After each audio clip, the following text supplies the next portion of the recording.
அப்போ அதில் இறந்து போன அந்த லதா கண்ணன் கோகிலவாணி எல்லாம் நின்றுட்டுருக்காங்க.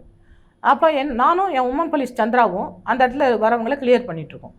அப்போ ஒரு 7 மணி இருக்கும், 7 மணி இருக்கும். அப்போ வந்துட்டு அது அந்த ஃபோட்டோகிராஃபர் ஹரிபாபு, அப்புறம் தனு, அப்புறம் சிவராசன், இவங்க 3 பேரும் அந்த மேடைக்கு பின்னாடி இருந்து வராங்க. நான் வந்து மேடைக்கு வந்துட்டு இடது பக்கத்தில் நிற்கிறேன், வலது பக்கத்துலேருந்து இவங்க அந்த பின்னாடி வழியாக அந்த வராங்க நாங்கள் நிற்கிற இடத்துக்கு. அப்போ வந்துட்டு நான் வந்துட்டு கேட்குறேன், இங்கே எதுக்கு அலைஞ்சிட்டு இருக்கிறீங்க, எங்கெல்லாம் வரக்கூடாதே, யார் நீங்கள் அப்படி சொல்லிட்டு கேட்குறேன். அவங்கள கேட்குறேன். அப்போது ஹரிபாபு வந்து சொல்கிறான், அவன் வந்து நான் வந்து ஃபோட்டோகிராஃபர், இவங்க வந்துட்டு மாலை போட போகிறாங்க ராஜீவுக்கு அப்படின்னு சொல்லிட்டு சொல்கிறான். அப்போ அந்த தனு வந்துட்டு ஒரு சந்தன மாலை கையில் வச்சுருக்கு.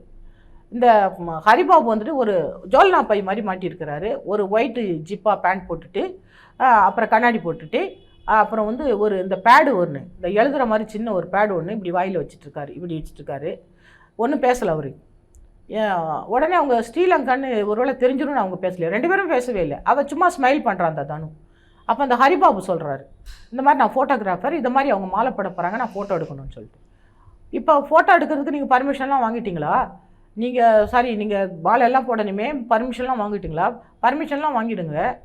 நீங்கள் ஆனால் இங்கே தான் சுற்றிட்டு இருக்கக்கூடாது, இங்கே வரக்கூடாது. ஃபோட்டோகிராஃபர்னால் நீங்கள் உங்கள் செக்டாரில் உட்காருங்க, இவங்கள போய் அவங்க செக்டாரில் உட்கார சொல்லிவிடுங்க, நீங்கள் பர்மிஷன் ஃபஸ்ட்டு வாங்கிடணும்ல அப்படின்னு சொல்லிட்டு நான் கேஷுவலாக பேசுகிறேன். அப்புறம் நான் உடனே வாங்கிடுறோம் அப்படின்னு சொல்லிட்டு அவங்க வந்த வழியாக திரும்பி பின்னாடியே அந்த மேடைக்கு பின்னாடி போயிடுறாங்க. அப்புறம் நான் அவங்கள பார்க்கவே இல்லை.